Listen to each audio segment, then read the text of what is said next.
Olá, está começando agora o Espaço Rural. Nosso assunto hoje é a criação das abelhas sem ferrão, chamada meliponicultura. Elas polinizam flores e produzem mel. Sim, são abelhas, mas com um diferencial: o ferrão atrofiado. Ou seja, não oferecem risco de picadas. Essa característica das abelhas da família dos meliponíneos deu origem à meliponicultura, a criação de abelhas em ambientes diversos. Júlio Barbosa cria algumas espécies em sua própria casa e conta como se envolveu com a atividade.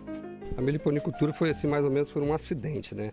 Ali no meu muro, ali na minha garagem, tinha uma abelhinha jataí e essa abelhinha estava ali há bastante tempo, eu sempre estava olhando por ela ali e um dia eu precisava derrubar o muro.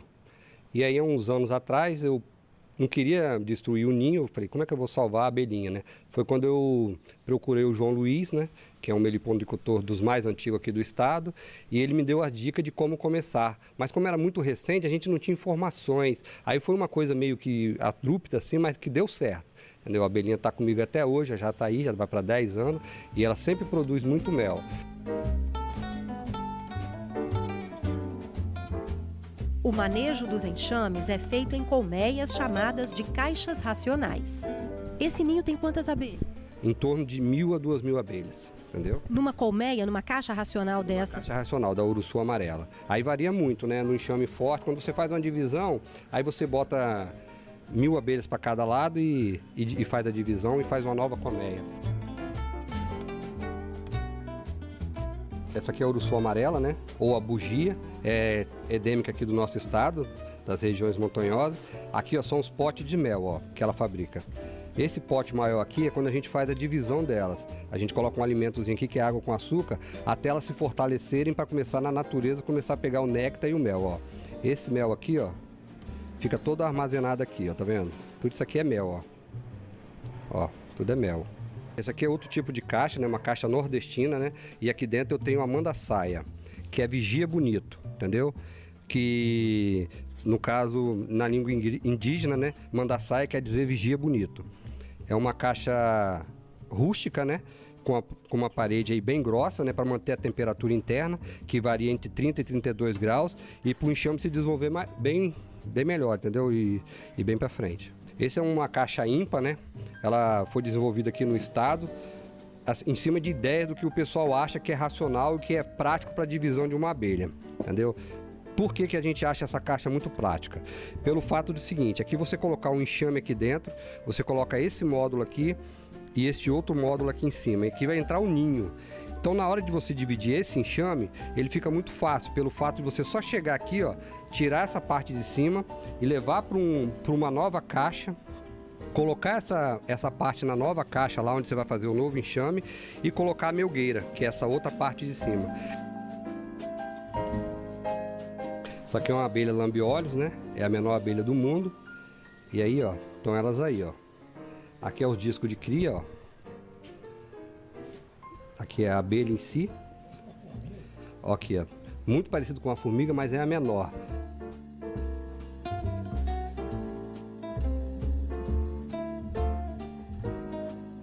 Agora que nós já conhecemos algumas espécies de abelhas sem ferrão, eu vou provar o mel produzido por elas. Qual vai ser o primeiro, Júlio? Esse aqui é a abelha jataí. Vamos lá. Muito bom. Leve. Um gosto um pouco mais forte. Muito saboroso, muito nutritivo, muito bom mesmo. Eu adoro esse mel. Agora eu vou te mostrar aqui o mel da Uruçu amarela. Ele é um pouquinho mais forte ainda. Vamos lá. Um gosto bem marcante, amadeirado, muito saboroso. Amadeirado. Isso mesmo. Exatamente. A gente sente propriedade da madeira nele. E leve também. Eles não são viscosos, né, Júlio? Como o mel que a gente é acostumado das abelhas apis, né? Isso, é porque tem uma quantidade maior de água, entendeu? Então é bom você manter esse mel dentro da geladeira. Ou você comprar ele fermentado, já com um processo mais adequado, você pode manter ele fora da geladeira também. A cor, ela é mais clara? Ela é mais clara, é uma cor bem cor ouro, né? Bem diferente das apis. Tá bom? Mas não tem prazo de validade. Não tem, é bom consumir no máximo em 2 anos, como tudo, para a gente não arriscar, né? Mas eu acho que em 2 anos não vai, acho que em 1 mês a pessoa vai consumir isso aqui, entendeu? Que é muito bom. Gente, é muito gostoso, leve, a gente consome rapidinho um potinho desse, né? Além dos benefícios, como a produção de mel, a preocupação ambiental é outro fator que motiva os criadores das abelhas sem ferrão, consideradas um dos principais agentes da polinização e conservação da biodiversidade. Uma das nossas maiores preocupações é isso aí. Tem muita área degradada aqui no estado, entendeu? Que as pessoas estão recuperando essas áreas. E para isso elas precisam de abelhas, porque nessa área não existem abelhas, entendeu? Então nós do grupo ou cedemos a abelha para esses locais que estão com pé de laranja, pé de frutas que as pessoas estão processando, para ter o polinizador dessas frutas, para ter resultado. Porque não adianta você ter a planta lá e você não ter o agente polinizador para essas plantas desenvolverem e seguirem em frente. Mas a atividade também enfrenta obstáculos. Aqui ainda nós somos carentes ainda de leis específicas, né, para a meliponicultura. Nós somos regidos por uma lei federal que nos limita a 50 enxames por meliponário, entendeu? Então mesmo é leis municipais e talvez um ajuste na lei federal, entendeu? Para que o meliponicultor possa desenvolver e desenvolver suas colmeias.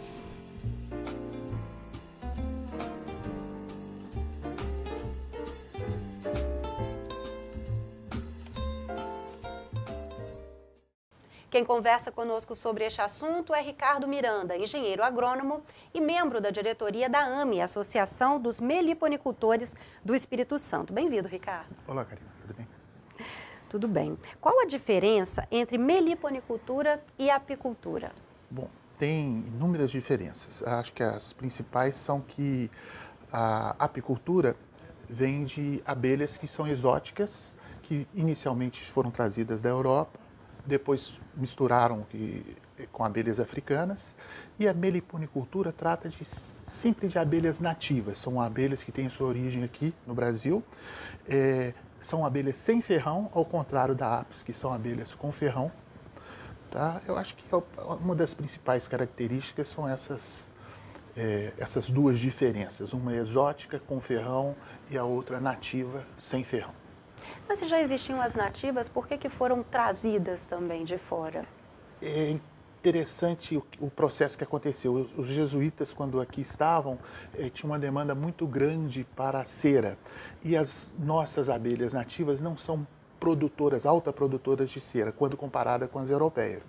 Aí trouxeram inicialmente as abelhas europeias com o objetivo único de produção de cera. Posteriormente, o interesse do mel foi despertando e, mais ou menos na década de 1950, foi trazido por pesquisadores abelhas africanas. E elas acabaram, por uma experiência, acabaram fugindo e foram cruzando com as abelhas europeias. Hoje o que nós temos mais comum são abelhas africanizadas, que se misturaram com a europeia e ficaram bem mais assim, a rusticidade aumentou, se espalharam por toda a área natural e antropizada dos ambientes brasileiros. Hoje você vê a abelha europeia em tudo quanto é lugar, ou africanizada. Uhum. No caso da meliponicultura, então, pelo fato das abelhas terem o ferrão atrofiado, não oferecem risco ali no manejo delas, né? Então, por isso que elas podem ser criadas em ambientes urbanos até, né? Habitados. Sem dúvida. É mais fácil, né? Muito mais fácil. Veja que uma criança pode estar fazendo manejo, uma pessoa de idade pode estar fazendo manejo, e você não precisa de acessórios, como é comum para aqueles que trabalham com abelha apis, que são roupas, máscaras, tá? Elas são bem menos agressivas, na realidade elas só atacam quando são incomodadas, e a forma de ataque delas é muito distinto de ferroada. Na realidade elas procuram fazer com que a pessoa saia através de mordiscar, de entrar nos orifícios da face, olhos, coisas mais simples. No cabelo, né? No cabelo. Algumas delas só, nem todas. Uma boa parte delas, elas são até tímidas. Quando você começa a mexer na colmeia, elas acabam tentando se esconder e permite um bom manejo. Elas são mais de se defender do que de atacar, então, né? Elas não atacam, elas se defendem, é isso aí. E quais as espécies dessas abelhas aqui no estado especificamente? Tem várias? Tem várias. O Júlio, o produtor que a gente entrevistou na matéria, ele tem mais ou menos umas 5 espécies, assim, lá eu no acho meliponário que dele, meliponário né? urbano dele, ele tem também um rural.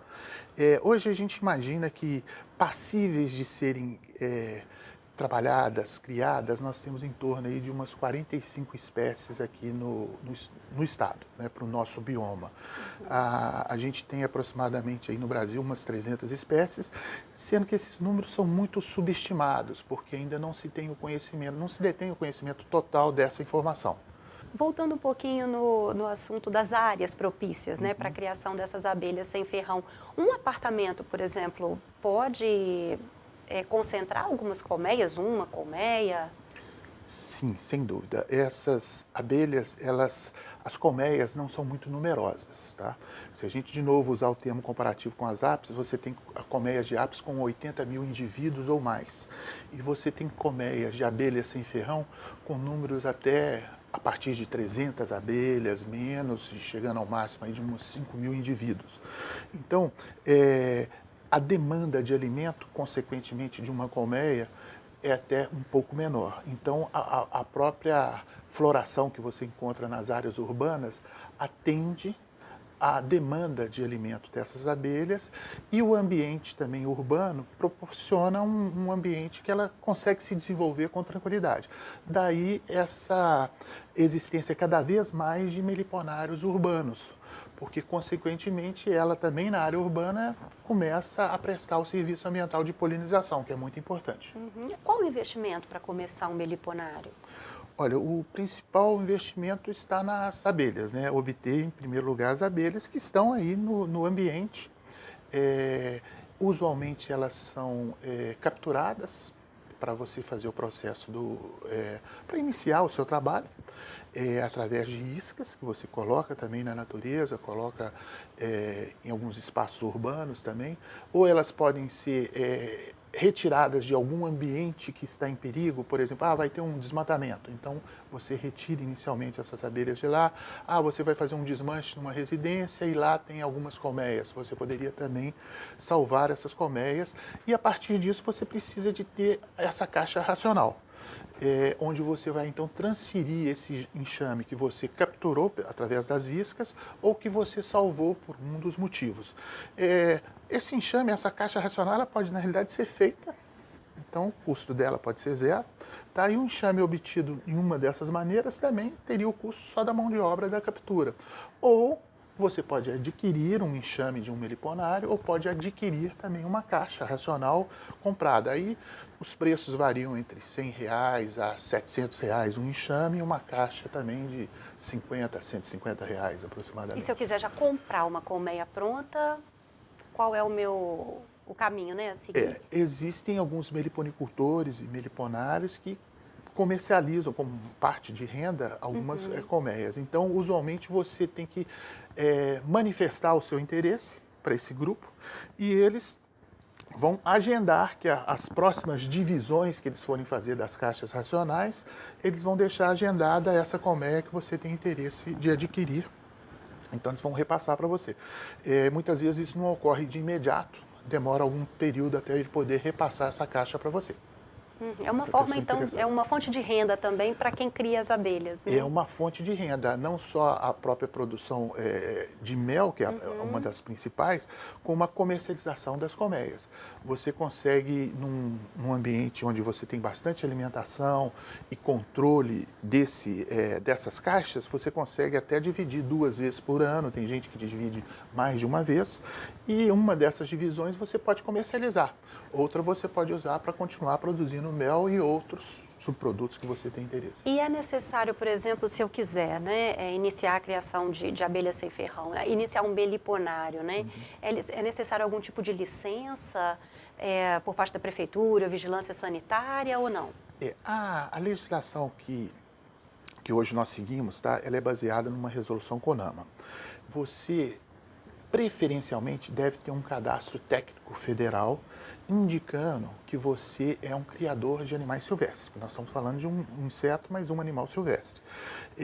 A partir disso, você, como robista, sem ser um meliponário comercial, você pode ter até 50 caixas, um número inferior a 50 caixas. Então seria 49 caixas para menos, sem problema nenhum. Então isso é legal, desde que as suas abelhas também sejam abelhas de ocorrência aqui, da região, e desde que elas estejam em caixas racionais. Não são admitidos que elas estejam em pedaços de madeira, em tronco de árvores, porque aí já caracteriza que ela foi retirada da natureza por um processo distinto do que salvamento. Sim. Tá. Eu vou te interromper um minutinho agora para a gente fazer um intervalo, mas a gente vai retomar esse assunto, porque a gente vai falar da legislação, né, conforme o produtor entrevistado citou como uma dificuldade, né, para quem cria abelha sem ferrão. E a gente volta daqui a pouquinho com o Espaço Rural, hoje falando sobre criação de abelhas sem ferrão, que eu te aguardo.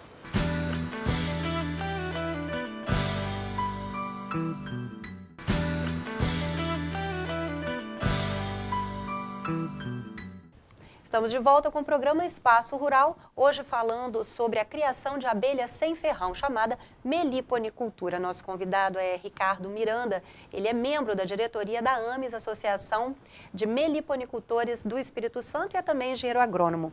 Ricardo, a gente estava falando sobre legislação, né, para se há algum tipo de licença, alguma adequação legal para quem quer ser um meliponicultor, iniciar uma criação de abelhas sem ferrão.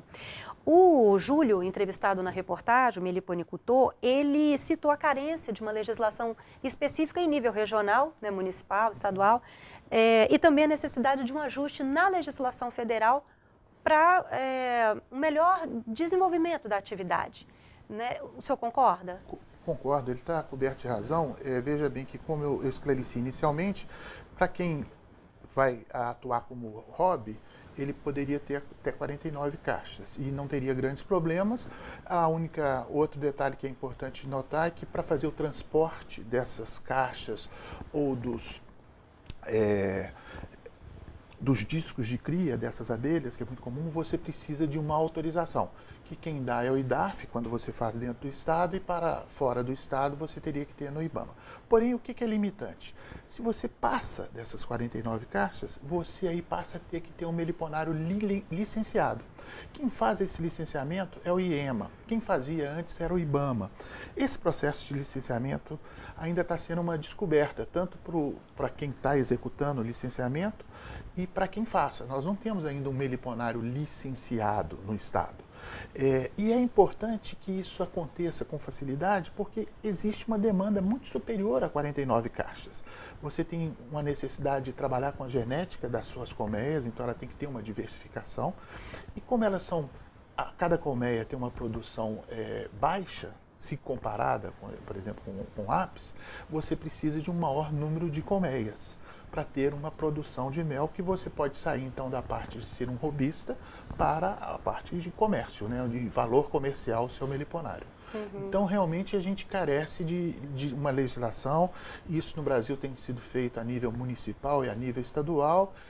Nós da AME já começamos a trabalhar nisso e temos um projeto de lei que trata da regulamentação dos meliponários, da criação e consolidação dessas abelhas sem ferrão aqui no estado, tá? Que está em processo aqui dentro da Assembleia. O senhor citou a expressão robista, né? Então, quem cria, qual a motivação de quem cria abelhas sem ferrão? É mais por hobby, ou tem algum apelo comercial realmente, algum objetivo comercial, ou é mais voltado para preocupação ambiental? Olha, o meu caso é como hobby também, mas eu vejo uma grande possibilidade do lado comercial, de ter uma sustentabilidade desse hobby, quer dizer, ele vai aumentando, seus anseios vão aumentando, e ter também uma participação maior nas questões ambientais, como multiplicador de colmeias, quer dizer, ter esse envolvimento. Então, a potencialidade da meliponicultura como geração de renda é real. Tá? Uma vez que seja adequada a legislação, tenha facilidade de você ter mais colmeias, você vê que os custos para obter esse mel no mercado são custos para quem produz atrativos, quer dizer, vale a pena. O alimento básico das abelhas é flores, Então você pode obter isso desde matas nativas até em culturas plantadas de interesse agronômico. Então, para quem já possui uma propriedade, ele ter um meliponiário dentro dessa propriedade e essa propriedade ser produtiva, o ganho é muito grande. Por causa da polinização? Né? Tanto nesse aspecto da polinização, como no aspecto inicial que nós falamos da geração de renda da produção de mel. Agora, quando você vai para esse aspecto, que é esse serviço que ela presta de polinização, aí a coisa muda de figura. Você começa a intervir na produção, na produtividade e na qualidade dos seus frutos que você está comercializando. No caso de uma lavoura, por exemplo? No caso de uma lavoura, principalmente no caso de lavoura, no caso de interesse comercial aí. Tá? Para café, por exemplo, você vai ganhar em produção, em produtividade, em qualidade do seu grão. Tá? Uma vez que o processo de polinização ele passa a acontecer de maneira muito mais intensiva. Então você tem algumas culturas que isso é mais gritante, se torna mais forte do que em outras culturas. E na situação também das matas nativas. Então você tem áreas de matas, que essas abelhas desapareceram, que são áreas estéreis, quer dizer, você não tem o agente polinizador, você tem determinadas espécies de árvores nativas que só são passíveis de polinização por determinada abelha, uma abelha nativa. Muitas vezes outros agentes polinizadores não atuam ou não atuam com a eficiência das abelhas nativas sem ferrão e essa compromete inclusive as próximas gerações desse indivíduo, quer dizer, que é dependente de uma reprodução sexuada. Então, quando a gente começa a falar de matas nativas, se você não encontra abelhas nativas nesse local, você tem um comprometimento da consolidação dessa recuperação. Uhum.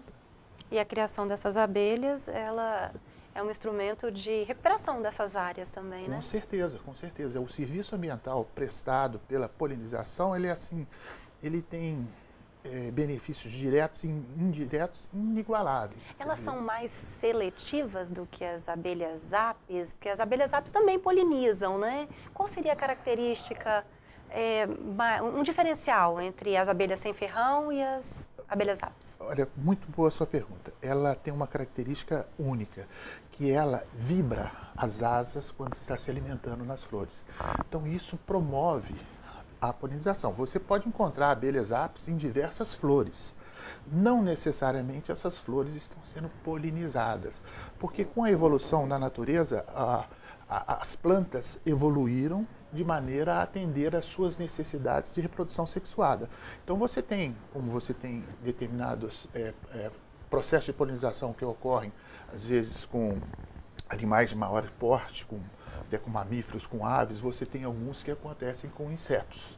Tá? E no caso das abelhas sem ferrão, poxa, se você pensar em termos de Brasil, mais de 300 espécies, então você tem milhares de adaptações que permitiram que a polinização só ocorra com determinada espécie dessas abelhas. E a eficiência dela é muito maior. Você tem abelhas como aquela que o Júlio até mostrou, a mirim, que é uma abelha muito pequenininha, então ela tem uma potencialidade de polinizar muito grande. Ela pode atingir um grande número de plantas. Tá? E cada uma dessas espécies tem particularidades quando começa a trabalhar nesse processo de polinização. Isso tem um impacto sobre o mel produzido por elas também? Por que ele é mais nutritivo, tem propriedades terapêuticas diferenciadas do mel da abelha apis? Ele tem um reconhecido uso medicinal que faz parte do conhecimento tradicional. Então, um exemplo típico que tem, eu acho que é a da abelha jataí, o mel da abelha da jataí. É um mel também mais estudado e ele tem diversas pessoas que usam esse mel em tratamentos de doenças relacionadas com óleos, doenças relacionadas com o aparelho digestivo. Tá? O que é o principal que diferencia o mel das abelhas nativas para o mel da abelha Europa? Ele é um mel com menor teor de açúcar.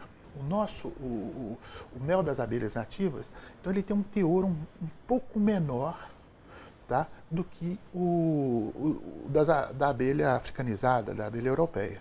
Então ele parece que ele é Ele soa um mel mais aguado, mas Ele é na mais realidade leve. ele é mais Eu leve. provei.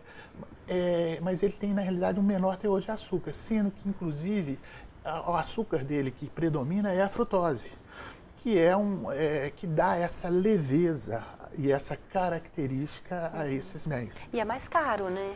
Ele é mais caro. Ele, na realidade, entra aí um fator mercado, como elas são menos produtivas, tem menos colmeias comerciais, tá? Ele acaba sendo bem mais caro do que o É a lei da mel oferta e da procura, né? Bom, Ricardo, infelizmente, nosso tempo já acabou, já se esgotou. A gente tem mais assunto ainda para conversar, né? Ok, obrigada. Agradeço a sua participação, seus esclarecimentos aqui no Espaço Rural. Poxa, obrigado. Obrigada pela sua companhia. Você acompanhou o Espaço Rural, que falou hoje sobre a criação de abelhas sem ferrão, chamada meliponicultura. Se você quiser colaborar conosco, enviando sugestões de pautas, comentários, enfim, fale conosco pelo e-mail tvales.es@gmail.com. Eu te espero no próximo programa. Tchau!